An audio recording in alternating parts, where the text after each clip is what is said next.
Hi, everybody. Thank you so much for tuning into the podcast. Our goal when we started this podcast was to make fitness accessible, engaging, and effective for everyone. So if you could please share this with a friend and leave us a review, that would mean the world to us, because at the end of the day, all we're trying to do is to spread the knowledge and help people get fitter and healthier. Now on to our episode of the day. Welcome to the Pack Mentality Podcast. If you don't know me, I'm Matt Banwart. I own Red Wolf CrossFit in Huntington Beach, California. I've been coaching for 16 years. And today's episode, we're going to be chatting with Caitlin. We're going to be talking about 5 common questions that we get asked a lot, either on social media or just members at the gym asking us. So we're really excited to dive into this. So, you ready to rock and roll? Yes, here we go. Let's do it. So, let's get right. Well, actually, let's do a quick overview of all 5, so that way people know what's coming up, and then we'll dive right into the first one. So our first question we're going to be going over is, what is the best exercise for losing fat? Number 2 is, when is the best time of day to work out? Number 3 is, what specific exercises can we do to improve core strength quickly? Number 4 is, what would be our go-to high-intensity workout to achieve the greatest calorie burn in a very short time span? And our last one will be, what are our go-to strategies to helping people overcome fitness plateaus? All right, now we can rock and roll. You ready? I'm excited, yep. All right, let's dive into our first one. So, Caitlin, why don't you go first? What is the best exercise for burning fat?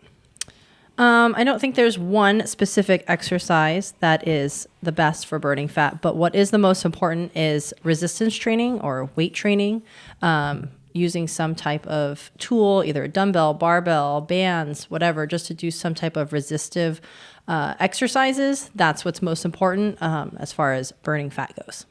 I agree. I think if I had to narrow it down, I mean, there's really not one specific exercise that you can do to necessarily burn that's most effective at burning fat. But I will say, I would say compound exercises as a whole will be the most effective for burning fat. So we're talking compound exercises. If you don't know what those are multi-joint exercises that uses full body. So that's things like squats, deadlifts, bench press, the Olympic lifts, CrossFit in general, burpees. Yeah, just full body movements, I guess you could say. Something that involves both upper body and lower body. Awesome. If you had to pick, one exercise that I guess would be the ultimate fat burning exercise, what would that be if you did have to choose only one? Deadlifts. Really? For sure. Yeah, I really find that, especially with my clients, once we can perform a deadlift properly and we're able to perform multiple reps in a workout, they notice how much cardio, number one, deadlifts kind of becomes as you're moving weight quickly and keeping your body braced and tight, and you're using your upper body as well as your lower body to pick an object up over and over again. I think that is like the ultimate lift, and you get the most benefit overall. Yeah, I would say it's definitely the most functional lift, because you're always going to be picking stuff up. And it's out of all the movements that we do, like not too often do we need to do a full depth squat with heavy load. Not often are we putting things overhead super frequently. Yeah. Or like in everyday life, you mean? Yeah, exactly. I mean, the overhead compartment in a plane, yes, definitely. But then again, it's not that heavy. Yeah, you rarely actually put something overhead or, like you said, take a deep squat. But what you will do every single day is pick something up. And that's why I think it's the most important thing to learn how to do properly. I mean, we hear it more often than not. Somebody got hurt, not in the gym, simply picking up like a box or something outside the gym. That's usually where the injury occurs. It's never really in the gym. Yeah, no, absolutely. And yeah, I mean, I can't tell you how many times that I pick things up incorrectly out of just sheer laziness. And I'm like, I better set my back. Oh, yeah. And pick and it the up amount the of right times way. that you have, and people look at you like, what are they doing? What are they doing? Why are they not rounding their back like a pooping dog? Like, okay, so I think that wraps up for our first one. Yeah, we're going to kind of rapid fire this, guys. We don't want to spend too much time lingering. So let's go right into number 2. When is the best time of day to work out? I think that's total preference. When you can get it done. That's like ultimate goal. Answer. But I mean, I would say ultimately, as you get older too, you learn that morning is the best time. I think it sets your day up much better. Waiting till the end of the day, more likely than not, you might put off the gym. Something might come up where, that's more important. I don't know, you can make more excuses by then. If you do it early in the morning, you get it done, you have more energy, right? Like you're pumped up, ready for the day. You're more likely to make good decisions with your food throughout the day, I find, if you work out early on. So early morning is my pick. I think for you, it would be noon. Yeah, I love noon. So I've worked out all times of the day. When I first started CrossFit, I actually went to work out almost as close to like 8 o'clock or 9 o'clock at night, which is crazy. And then I have done 5 a.m.s and I've done noon, and I will say noon's my favorite. But I think I like what you said, because I think there's a distinct advantage when you just get it over with, because that is when like your body battery and you're the freshest is first thing in the morning. And plus you don't have to, I love that feeling of not having to worry about the workout for the rest of the day. It's like, that is done. And plus it gives me a ton of energy. So I feel the best when I work out in the morning. In terms of my energy though, I'm a little bit lower. Yeah. Because you're waking up. So that's why I like to work out at noon, because I usually have 1 or 2 meals in me by noon, and then I'm fully awake. And the only problem is that it is in the middle of the day, so sometimes you see that clock ticking down. You're like, oh, I got to get to the noon class. Yeah. Like, it's if it's not scheduled and I'm not prepared, then can easily slip away from me, even at noon. But I like evenings as well, but I definitely prefer noon. Yeah, I think overall everyone can agree that they'll feel the strongest probably between noon and 4:30 is kind of where you feel the strongest, I guess. But for, I don't know, longevity or just overall in time, I think morning is going to be everyone's best friend. Yeah, absolutely. I think that will work out best if you're a busy adult, because, things add up throughout the day. And if you just get your workout in over with, it'll not only give you energy for tackling those tasks, but also you'll just have that big thing and you took care of yourself first thing in the morning. Yeah. And it's out of the way. Put yourself first for a second. Yes. Awesome. And then you can help everybody else the rest of the day. Exactly. Perfect. All right. Any final thoughts on what time of day to work out? No. All right. Let's move on to number 3. Okay. So I like this one. What specific exercises do you suggest to improve core strength quickly? Keyword, quickly. Yeah, quickly. Exactly. That is a keyword there. It would be carries, like heavy carries, all types of carries too. I think not just people when they say carry, maybe they think like med ball or something on the shoulder, but you could do any style of carry: farmer carry, overhead carry, front rack carry, offset carries, right? Just basically loading your trunk for me is the fastest way to get stronger versus just doing like a ton of sit-ups, right? Ultimately, I see it a lot with my clients. You can't do that many sit-ups, especially at one time. So instead of just repetitively doing these reps kind of slow and forcefully and getting them to move outside and carry something or carry an object and brace their entire body, that's going to get them stronger. That's a good point. And I think that a lot of people think that flexion is the answer. And it's important to note that our abs weren't designed for, you can do high volume flexion with it. However, it was specifically there to stabilize. Yes. And so the best way to train that is to stabilize. Yes. And while stabilization is definitely not the sexiest thing, especially because you don't like feel it, but it's definitely working. And so I think my pick would definitely a single arm overhead carry or walk. Specifically, if I was gonna get super specific and want to do it quickly, I would load up a heavy dumbbell or kettlebell and I would walk with it for like 100 meters for multiple sets and switch arms at about the 50-meter mark. Yeah, that way you get the flexibility, the mobility of the overhead position, the stability of the shoulder and the trunk, and then everything that follows below. Exactly. Makes sense. Yeah, it makes everything too, because now I'm also working one side of my obliques as well, so I'm getting a full core stability workout. Yeah, I see what you're saying. That. Yeah. Any other core things or any final thoughts on that you want to expand on?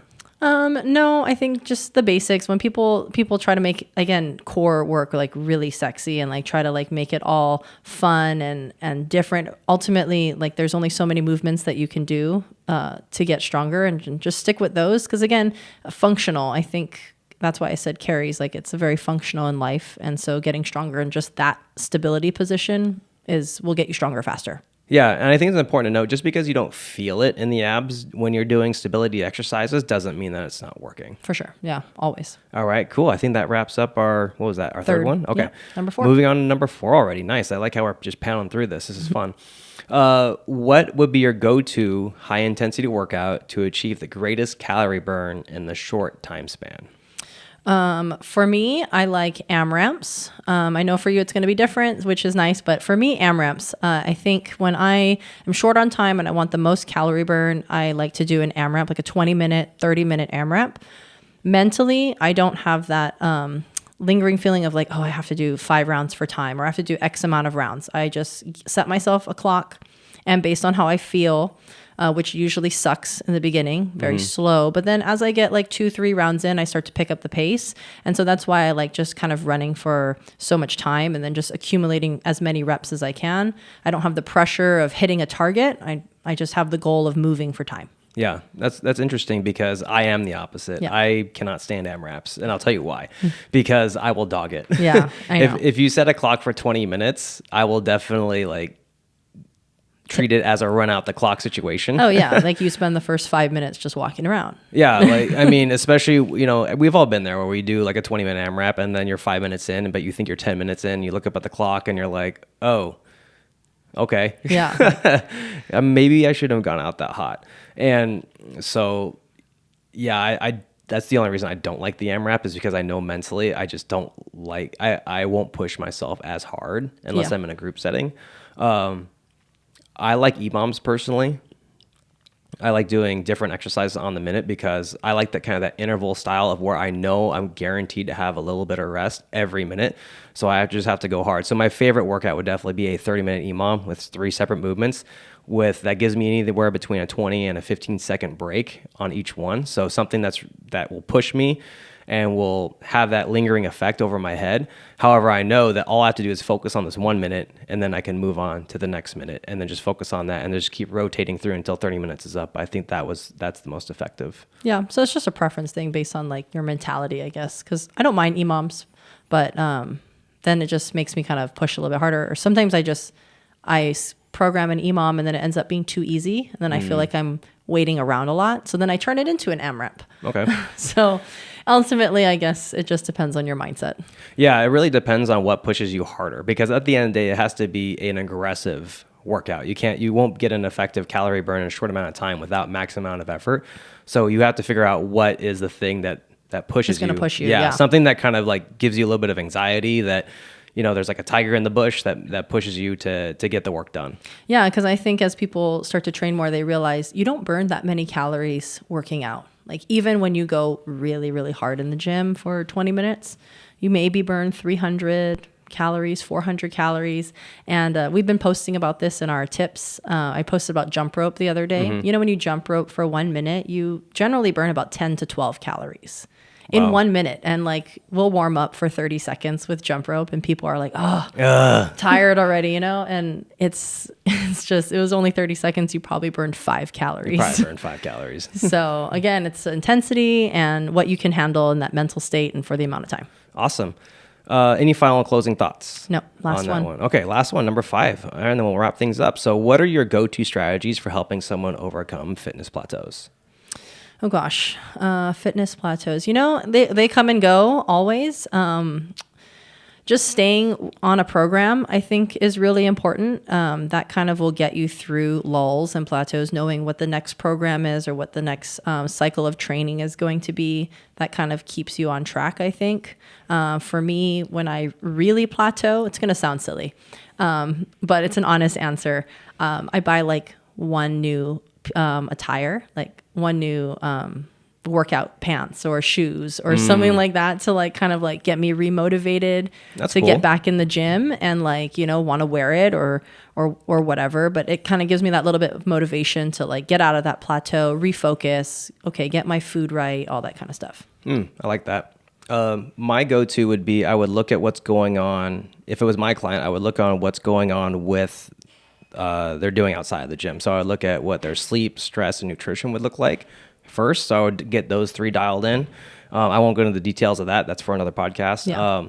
And then once the entire back end, their other 23 hours of the day are dialed in, then that's when I would start looking at what their training was like and be like, okay, is it time to switch things up and add more variety or change up rest, reps, sets, volume, intensity, frequency, all these things come into factor. And I could talk all day about this, but I think a lot of people think that it's either the training program that's the problem or their motivation, when really it's what they're doing outside of the gym. Like, how are you sleeping?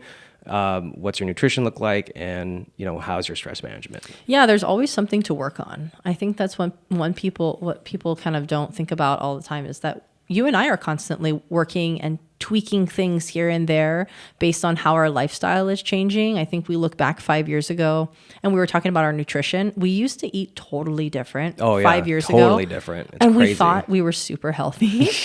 And then looking back now and seeing how we've changed it, it's mind blowing that like we're constantly learning and adjusting and trying to get better. And that's like forever. And I think, some people think that once you get it, once you have like your sleep dialed down, you never have to work on it again. But no, your life's going to change. And so you have to adjust and make it work that way. Exactly. Like, I mean, this is same thing throughout life in general, is like the work is never done. And that's the unfortunate reality, is that you're never going to hit a point in your life where you're done with fitness. That's it. That's it. Like, you have to continually keep working at it. It's something that, it's a game that is never ending. And you'll have, in order to, you want to keep playing, then you got to keep maintaining. For sure. Yeah. And it's about finding, whatever fitness that you're into. We're into CrossFit, and we find that this is the way that we're going to continue fitness, because it's fun and it's enjoyable and we can keep doing it. Whatever you find that works for you, keep doing it. Like, that's what it's all about, finding what works. Sometimes you might want to do personal training, and sometimes you might want to do group class, but knowing that, fitness is forever and that you can change and adjust and work on things, I think that's when the magic really starts to happen, and you fall in love with the journey and the process, not just the result. Exactly. And that's what actually makes it fun. Yeah. Is because that, once you realize that there is no end date to this, that's when you can start trying different things. That's where you can start what can I do to make this sustainable for the rest of my life? And that's why I try and tell people too, because you see this with fad diets too, is that people hop on this, they'll do it for 6 to 12 weeks, and then they'll gain all the weight back. And it's like, I try not to tell anyone I definitely don't try and tell anyone to do something that they can't try and sustain for the rest of their life. Yeah, for sure. It's just, about follow through, I guess. Yeah, 100%. Any closing thoughts, that you want to wrap up for our 5 questions? Nope, that was all. That was pretty good. Awesome. I like it. So thank you so much for listening. If this was helpful, please leave us a 5-star review so we know to make more content just like this. Don't forget to follow us on social media at Red Wolf CrossFit, and feel free to send us your questions there. We're always looking for things to chat about. Until next time, good luck. Have fun. Nailed it.